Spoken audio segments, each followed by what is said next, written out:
What is the paradox of tolerance? According to philosopher Karl Paupper, unlimited tolerance in a liberal society eventually leads to the extinction of tolerance itself.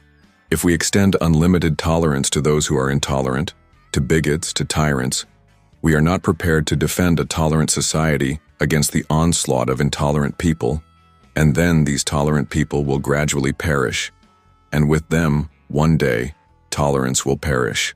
In this formulation, I do not mean, for example, that we should always suppress the utterances of intolerant people. As long as we can combat them by rational means and control them by public opinion, it would certainly be foolish to suppress them. The war of ideas is a Greek invention. It is one of the most important inventions of all time. In fact, the possibility of fighting with words and ideas as far as possible, instead of fighting with swords, is the basis of our civilization, and especially of all its legal and parliamentary institutions. If we are to defend a tolerant society against the onslaught of intolerant people, then we must suppress them.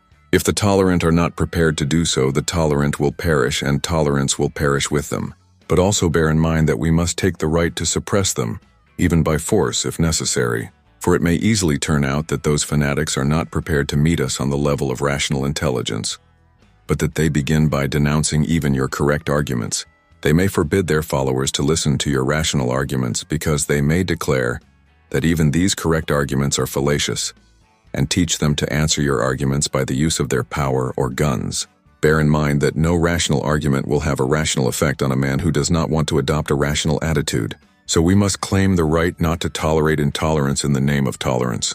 We must claim that if any movement that preaches intolerance places itself outside the law, does not follow the rules, indulges in senseless stone-pelting violence, then we must consider those who incite intolerance and oppression as criminals, just as we consider those who commit murder, rape, or kidnapping or the slave trade as criminals.